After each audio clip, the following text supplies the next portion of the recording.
Jūsu māja drošās rokās ar A&A projektu Valmierā.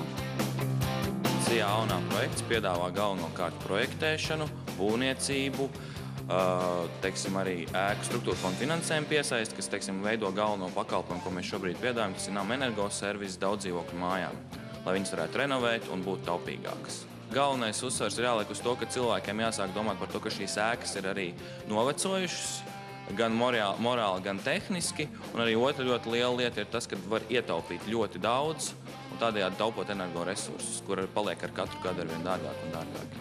Mēs sākam gan ar konsultācijām, vienkārši, teiksim, cilvēkiem izstāstot par visu procesu. Protams, palīdzam sagatavot tehnisko dokumentāciju, kur ir energoaudits, tehniskā apsakošana, projekts.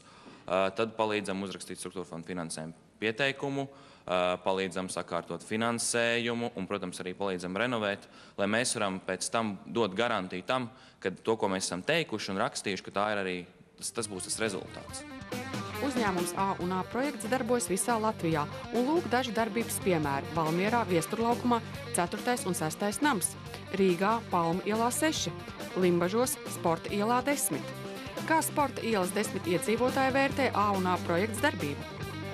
Es domāju, ka tāda firma kā viņiem ir izveidojusies, ir ļoti nepieciešama, jo šobrīd Latvijā ir maz tādas firmas, kas uzņemās arī tieši visu dokumentācijas kārtošanu, arī tieši projektu izstrādē viņiem ir viss.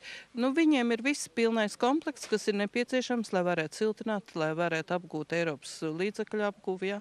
Un viss tas ir pilnīgi, viņiem viss tas tiek nodrošināts, ja? Tā kā es vērtēju viņu firmas darbu ļoti apzinīgi. Es domāju, ka ļoti atzinīgi un labi firma tā ir. Visiem šiem pakalpojumiem ir Eiropas struktūra fondu finansējuma atbalsts, respektīvi LIA ir tā programma daudz dzīvokļu mājām, kur 50% tiek atmaksāti atpakaļ. Es gribētu pateikt lielu paldies Valmieras biznesa un inovāciju inkubatoram par doto iespēju uzsākt uzņēmēju darbību tieši šeit Valmierā un aicināt arī pārējos jaunos uzņēmējus ar interesi pievienoties Valmieras biznesa un inovāciju inkubatoram un izmantot viņu piedāvātās iespējas.